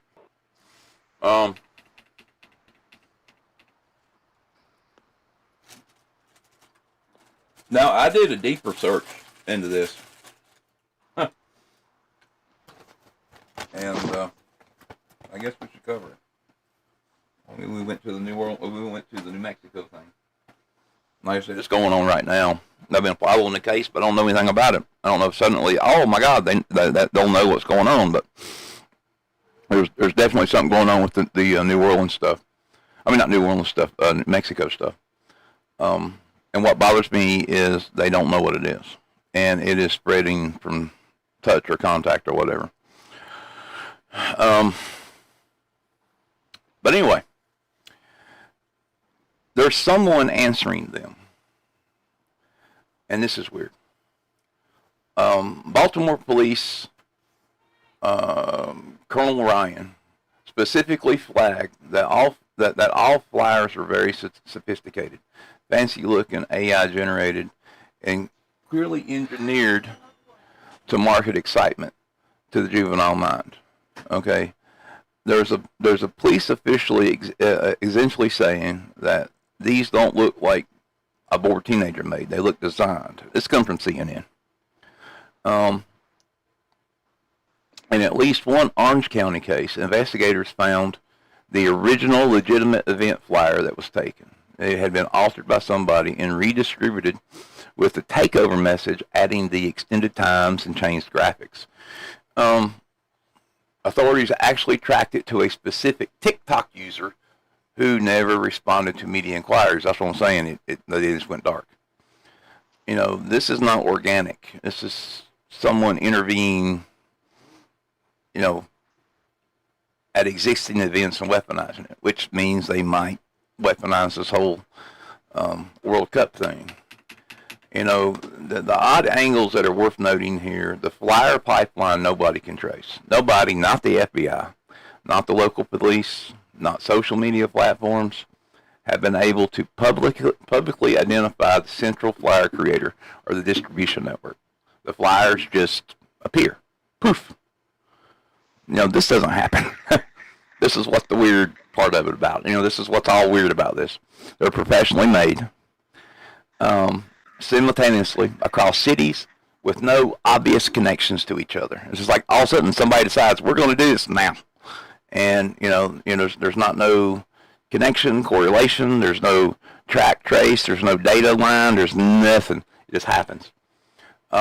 TikTok is an unwilling co-conspirator. A single video with a trending sound can draw hundreds of teens to one location, if not millions. And it completely overwhelms police time. You know, this system amplifies it. This might be this might be the event that locks down or removes. You know, we were going to remove TikTok because it was a Chinese company. Now you're giving them the ability to really lock it down because of stuff like this. And they will bring this up. I guarantee they're going to be talking about taking out TikTok again, or trying to lock it down, or doing more and more age verification, or preventing teenagers from being on at certain times. I mean, can you imagine telling your 13 or 14-year-old they can't be on the internet at a certain time, and you say no, then the government says, well, okay, well, we're just going to turn you off. And they can. They're talking about doing that in California with age verification. Jesus Christ, they're doing age verification on Linux, and it's open source. There's a hijack event pattern, Orange County can't be isolated. New York can't be isolated. The thing that happened in D.C. can't be isolated. It's just this pattern where legitimate communities events are being hijacked. If there's a community event, there's a real possibility that this might go down. They're taking the event, cloning it, and adding more language to it. So, let's say that you have Save the Penguins event coming up. Well, and you're expecting, 200 or 300 people to come there for some reason. Well, whatever this is, be it AI, human, or whatever, is taking that flyer and altering it and changing the times and making sure that these people and these other people clash. Now, there's a surprising twist when it comes to Detroit. In Detroit, the mayor actually sat down with the teams who organized the downtown takeover, and they tried to work together to find solutions. But the thing is, they still don't know how it happened. I mean, this. Wait. Oh, hold on. Huh? He sat down with them, but they don't know how it happened. No, they don't know how the people, like, he actually sat down with the teenagers that were, like when the thing in Detroit happened, there was like the flyer showed up, and then there was, a large group of teenagers that like disseminated the information, and they I guess basically what they're saying is this mayor was like, hey, can we talk about you guys doing this if you see something like this or whatever. He was trying to control the situation. And what, they didn't want to have anything to do with him? No, they want to talk about it. I guess the teenagers want to talk about it. But but they haven't said anything of substance. No. Then what the hell did they want to talk about? No, probably where it come from, how it happened, why they did it, and all that stuff. But they're looking for people to blame, and they're going to blame them. They're going to blame somebody. You're going to see people pop up like, oh, these are the people responsible for it. But in reality, they don't know who's responsible for it. Honestly, when you take the mainstream narrative says board teams plus social media plus AI flowers equals chaos. But the questions that aren't being asked loudly enough, and this is coming from every news channel, they're not asking these things. We are, but they are not, and they are not going to hear us. You're going to hear us, and you need to ask these things. If you come up on these things, you need to talk about it. Who are maintaining these anonymous accounts that drop the flyers and go silent? If something happens in your city, if something happens around and you're one of these meetings where they talk to the parents, ask them who's dropping the flyers. Don't just push the blame off on some random teenager. These are coming from somewhere. You need to get behind this and figure out what's going on. Ask the public officials why the flyers look so friggin' professional. When the teens themselves film everything with shaky vertical videos. The flyers look professional. The flyers look hand done and perfect and everything else. But when the teenagers that are taking the videos are running through the crowds and you have shaky videos, it seems like if they want to do some kind of professional, thing, they would do better. They would do better film work. I'm just saying. No. And the other question is anyone tracking the graphical design fingerprints that appear across the cities? There's the same fonts, same templates, and same color schemes. Now, the other thing is, why does the FBI get involved in what on the surface looks like just a bunch of teens hanging around and acting crazy?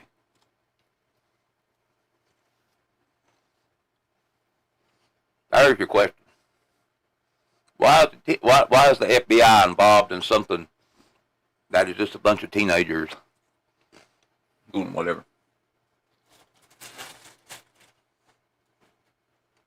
They haven't before. So why now?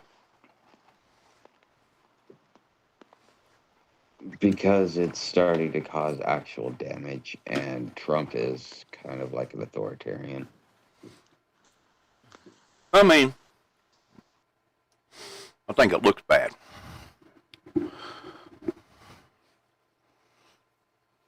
I guess he's a podcaster. I don't know. Everybody's a podcaster nowadays. FBI, Eloise asked me if the FBI is a podcaster. FBI director's a podcaster. I think he is. He did some kind of thing online. But like I said, everybody is nowadays. Everybody's a YouTuber. Everybody's a podcaster. Everybody's a TikToker. This is every country, everything. Somebody's got it, and the ones that pretend they don't, they do. But I mean, it's the truth. I mean, we had a congresswoman turn out. She has an OnlyFans account, and she was showing she was showing stuff she shouldn't be showing. Well, at least I thought she shouldn't be showing, but she did anyway. Nobody seemed to have an issue with it. Anyway, the bottom line, when you go to Reddit and 4chan and these other places, there's no clean conspiracy talk about it. But the facts on the ground is professional flyers of unknown origin, hijacked legitimate events, and we got a bunch of them coming up, guys. And all of a sudden, it just spreads across the nation and the world. You got to keep in mind, this is going on in other places too, guys. And all of a sudden, the FBI is interested in it. All the points to something feeding this, and it isn't fully explained by kids are bored. I don't think anyone's asking the right questions. What are the right questions? I don't know, but I don't think anyone's asking the right questions. Who maintains the anonymous? Let me start there. Who maintains the anonymous accounts? Why do the flyers look so professional? Is anyone tracking the digital design fingerprints? And why is the FBI involved? What do they know? Come right out and say, okay, why is the FBI involved? Why is the FBI pulling the resources for across the United States to mess with a bunch of teenagers when the local population, mayors and stuff like that, police departments should be able to handle it? And suddenly the FBI is involved. So there's something else there, guys. There's definitely something else there. Now, we're off of that. I'm sure at some point we're going to revisit that because I'm not done with it. And there's still stuff that's going on with it. What's the big river called in the Bible? That if it dries up, that it's supposed to be the apocalypse. What's it called? Shit. It's on the tip of my tongue. The Euphrates. The Nile. And No, the Euphrates. The stealth camping issue. Yeah, no, this is the Euphrates. In the book it says Euphrates dries up, then the angels be released. And, no, not the owl, the Euphrates. Revelation 6:12. It says the sixth angel poured out his bowl on the great river Euphrates, and the water was dried up to prepare the way for the kings of the east. Well, the Euphrates is drying up completely. They are finding cities and towns and all kinds of stuff under there. It's just bizarre. Thought I'd throw it out there. It says this will happen during the end time, so we're a conspiracy channel. We talk about that shit. Damn.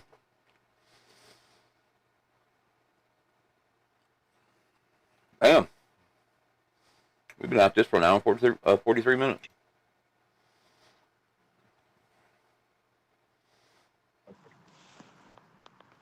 I'm sorry, I didn't hear that last part. I said we've been at this for an hour and 44 minutes. Now the other thing we should talk about is Cuba. Cuba supposedly bought 200 and some drones from either Russia or China. They're attack drones. They're like the ones that they were using in Ukraine and the ones they were using, Iran was using against Israel. they believe that Cuba might actually be trying to attack Florida. Why Florida? Closest point, show of force, because we keep talking about we're going to take Cuba, we're going to take Cuba, we're going to take Cuba. So if they're going to hit anything, they're going to hit Florida, and they bought those drones, so that would be no, this is Euphrates. But I just don't understand why we didn't keep Cuba after the Spanish-American War. do what now? I don't understand why we didn't keep Cuba after the Spanish-American War. Oh, we should have. It says apparently the Florida Keys sheriff, or the one down on the bottom, he's urging the residents to stay calm. Apparently, there's a pretty big Cuban population down there. I think they're actually literally expecting it. It might be something to watch, guys. I'm sorry.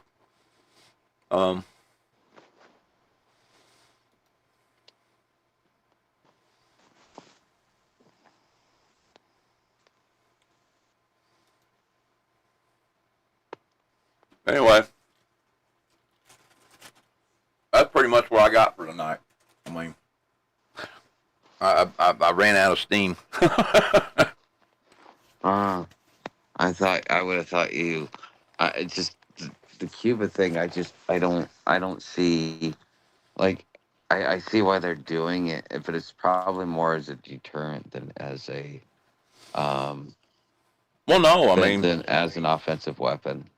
Trump said on our way back from Iran, we're going to take Cuba. Yeah, he literally that said ain't it. gonna happen. People thought he was joking, but apparently Cuba don't think he's joking. Well, he said that he told his gardener this because his gardener was railing on Cuba. He says, "Well, maybe we just take." No. This was he said this in front of this was after that. He said this in front of the there was the Gardner bit, and then after that there was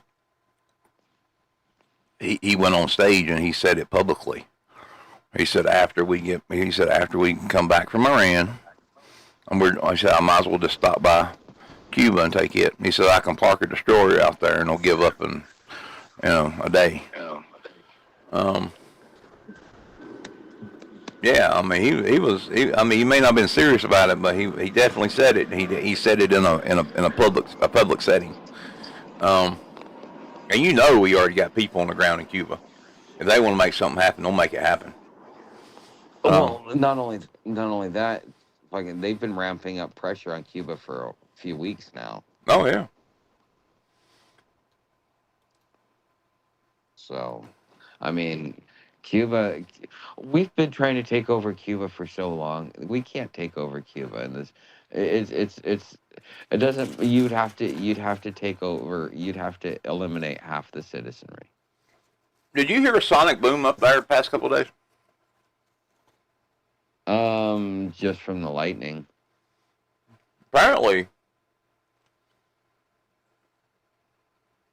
yesterday or the day before, there was a bunch of fighter jets that was scrambled over Washington, D.C., and they claim the residents heard sonic booms. So, they're going fast. No, I wasn't close enough for that. But I did hear a lot of jets around, though. So, and from what I understand, they've got drones patrolling all of D.C. now. It says the F-16 took to the air to make an interception of a civilian aircraft that violated airspace around 11:15.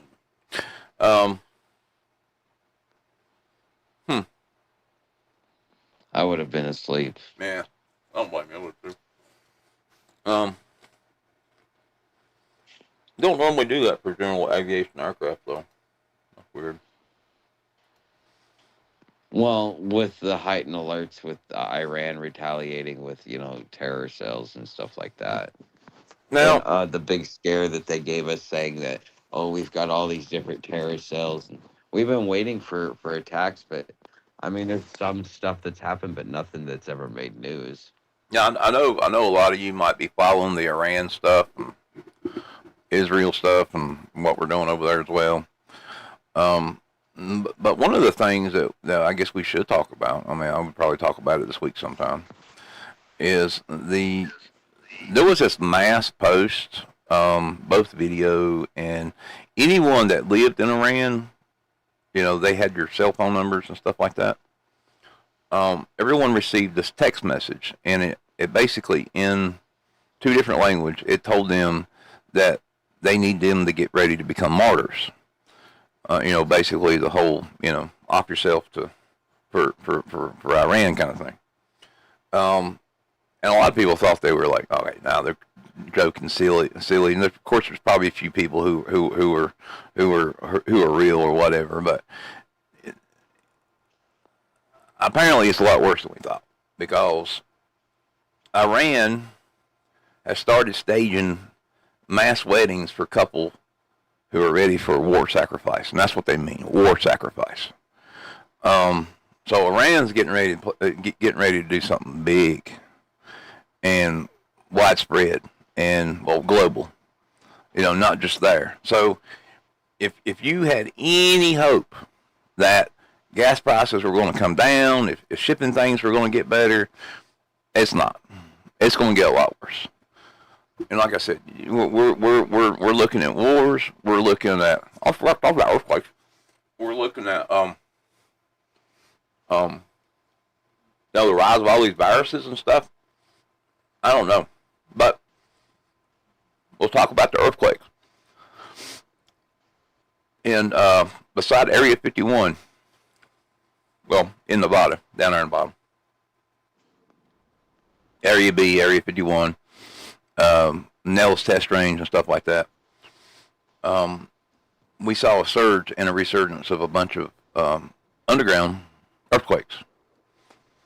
Now, all of these show the same pattern as somebody testing a nuclear weapon, which means we were probably testing a nuclear weapon down there. And the only reason we're testing a nuclear weapon is, one, make sure they still work, which apparently they do. And two, we're probably going to get ready to use one. Now, I want everyone that's listening to this right now to prepare yourself. Because, and don't let it be a shock to you when it happens. Do not let it be a shock to you. Somebody's going to use a nuclear weapon. And someone's going to use a nuclear weapon soon. I'd say by Christmas. When they do, don't let it be a shock to you, because you know it's coming. You know all the countries are preparing for it. You know they have to. It's probably not going to be a place we like either. You're probably going to see multiple events. You'll probably see one country attack another and another country attack another. But I think after that, they'll stop. But I do think that we're going to have a limited stage of nuclear warfare. And I think it will happen by Christmas. And Why Christmas? Well, they seem to know something. There was a Trump was on the air. He was talking to a bunch of there was, I think they were Christian naturalists, whatever you call them. Anyway, it was a big meeting. One of those blue plate collar things, and where the plates for like $5,000 each and shit. Well, he was up there. He was talking, and he was halfway through, and then somebody asked him about the current state of affairs, and he said he got real serious and kind of like spaced out there, and said, enjoy your time. He said, this might be our last Christmas. When presidents act like that, when congressmen act like that, when congressmen tell you to go home and lock your doors because he heard something in one of those side meetings, and when the president of the United States says something like that, it makes me wonder. It makes me really wonder. Do they know something? Do they know other people are talking about doing things? And I think people might be very close to pushing the button. I mean, we know Iran would if they could. And I mean, we know India wants to. France said they'd go ahead and nuke whoever, you know. I mean, they just don't care. The UK stuff is failing. It's getting older. And I mean, you know, they spent all that money. Somebody spent all this money. And that's the thing is we spent all this money on nuclear technology devices and infrastructure. And the more it sits in the ground and the more it sits on ships, the more it collects dust and the more it's unusable. And it's not really a deterrent anymore. It's a waiting game to see who decides to use it. Because you don't want to keep putting money into the waiting game. You don't want to keep putting money into something.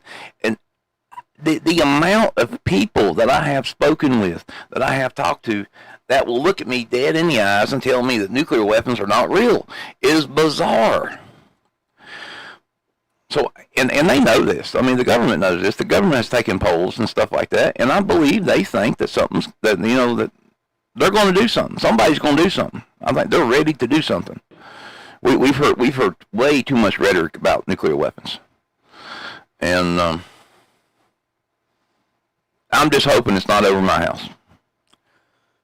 Well, you're close enough to major installations. You've got Norfolk close to you. Well, actually, it's on up a ways. I mean, according to the maps, the nuclear maps and stuff, we're in like one of these little weird areas where it won't get us to begin with, you know.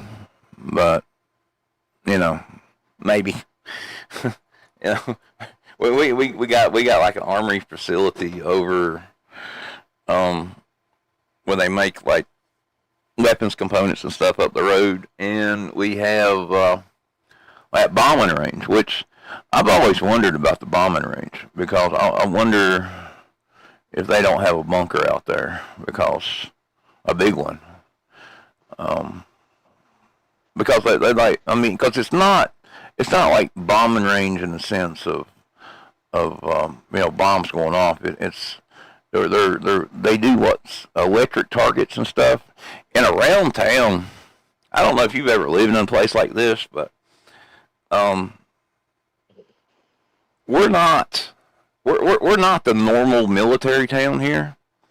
We have a place called the Armory, you know, and it's an army base, but no one goes there hardly.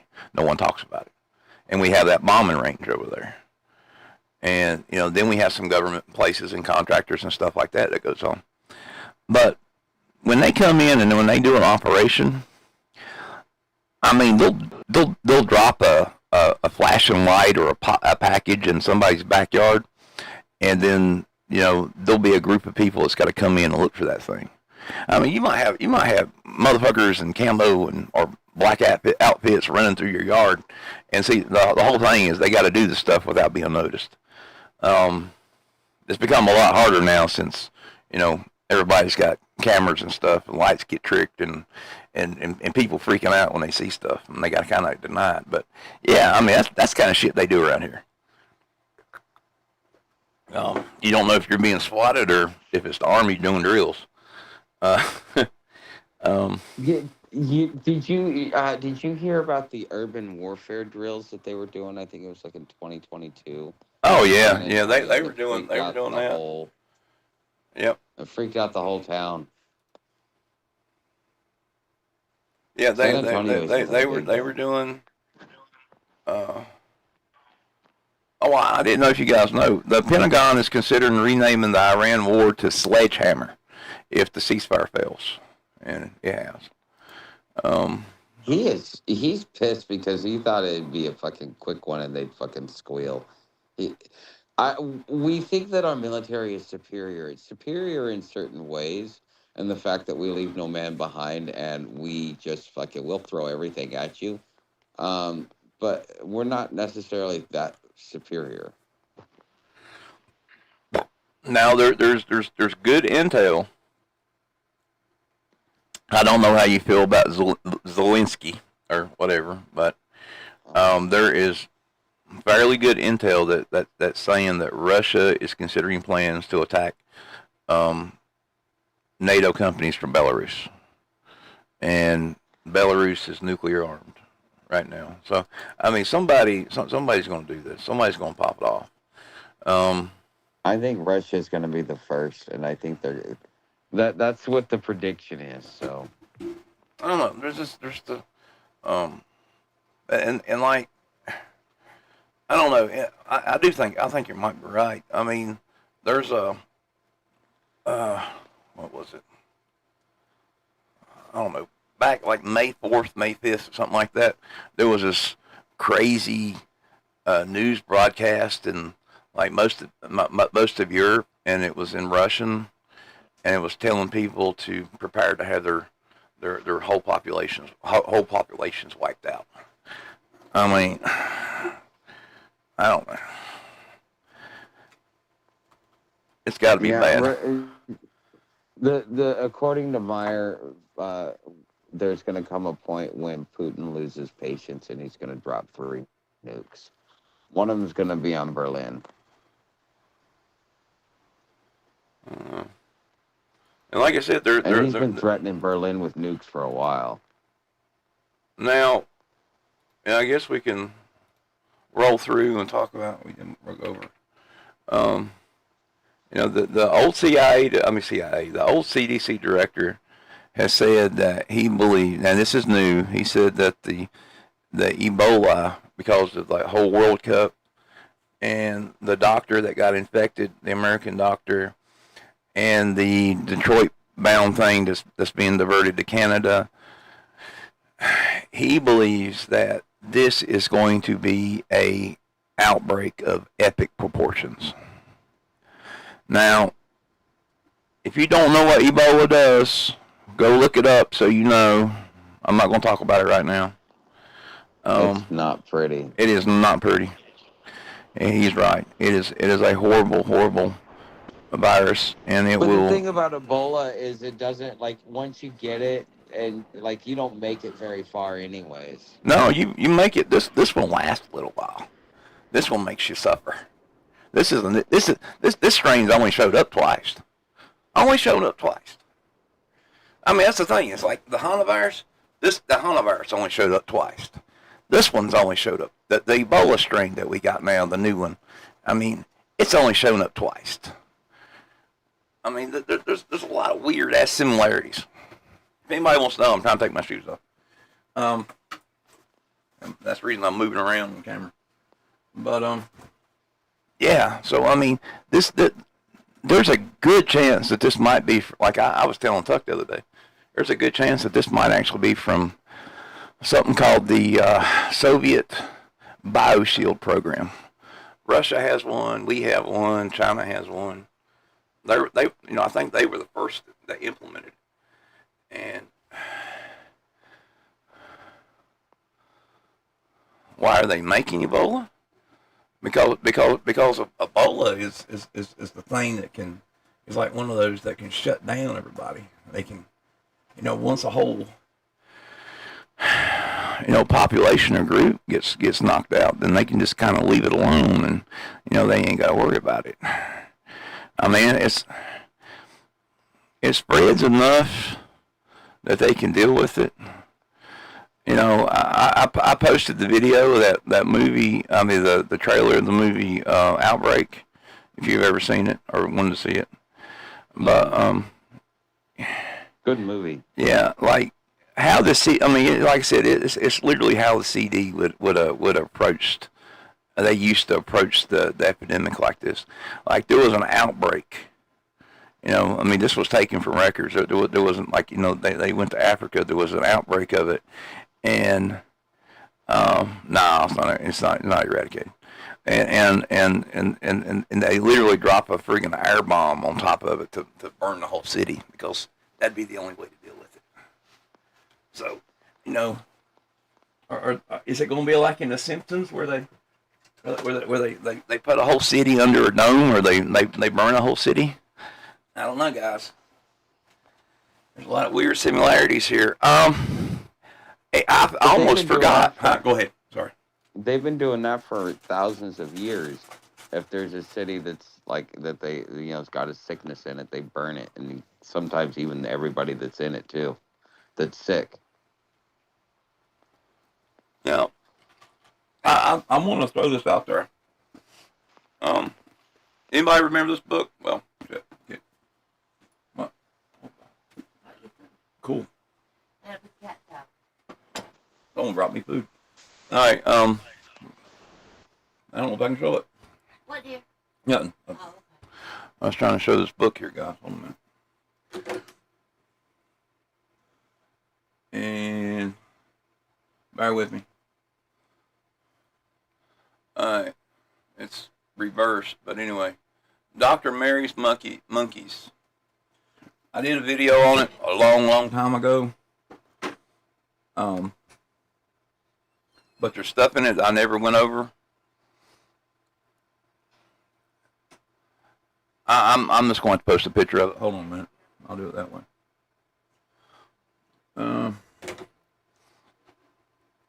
But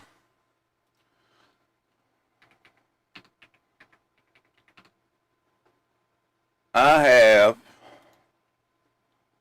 conversations with Mary that's not been publicly released. It hasn't been publicly released. And I figured it was about time we actually talked about it. Because it actually talks about some of the stuff that has been going on now. And it's definitely something that is important, guys. And it'd be more important if I can figure out how to work my computer. Alright, I think that's it. Here we go. In the coming time soon, we're going to be talking about this book. And we're going to be talking about stuff that's not in this book. Okay, guys? I have it on a USB drive. It was given to me. And this book, the same exact copy here, and I'll tell the story. I told the story once before. I told part of the story once before. And there's a old video link that's up there somewhere. But this is something that I feel like I need to go over. The other day I was thinking about it, and with all the stuff about Ebola and the viruses, and we was talking about JFK, it just kind of like triggered a bunch of memories, and I'm like, oh God, I've never talked about that. And I think it's time to do that, guys. And maybe to help somebody. But